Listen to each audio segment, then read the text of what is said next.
if I sit down in front of a piece of documentation, and this has happened to me before, I've been thrown into a brand new project that I'm unfamiliar with, which by the way is the best. That's when you're new at a working on a project and you don't know anything about it.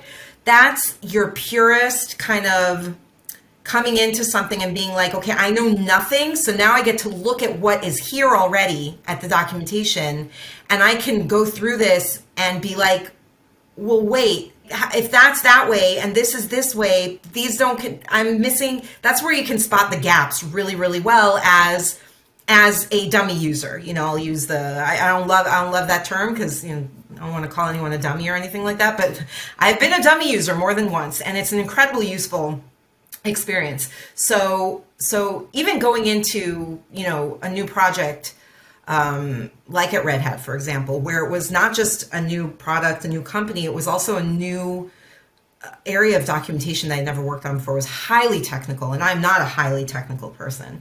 But when I sat down to look at the existing documentation for this product I was going to be working on, the specific part of it, I didn't know what they were saying, but I knew that a lot of how it was being said, and it was brand new. It had been written by developers. It hadn't even gone through tech writing yet. So I'm not like throwing anyone under the bus here or anything like that. But I knew looking at it that how it was being said was definitely not right.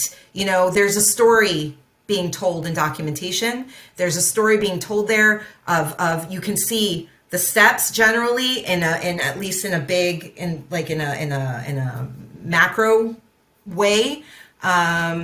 And if that's missing and you're not clear how you get from point A to point B, then something's wrong, and that's where you have to start figuring it out. So it's kind of a whole bunch of things aggregated together.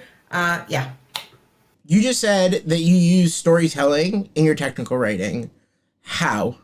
So again, it's storytelling. It's not storytelling. Like, it's not once there was, you know, a boy and he wanted to do this but it's yeah. Anything when you have something, when you have documentation, there's a story. You're starting at a point where you don't know how to do this thing, and you end at a point where you do know how to do this thing. And the story is the process in between. And it has a beginning, it has a middle, and it has an end. It has the most important points within the story that you have to make sure that you don't miss, the points that are necessary for the story to continue, or you can't move on to the next part of it. There is a flow, and that is a story essentially. You know, there are points that you can't miss, and they have to happen in order chronologically, you know. So there is a story to it, and how it's told is important. That's really cool. Thank you for joining us in the Doctor's Den. Don't forget to like, share, and subscribe. Hope to see you next time.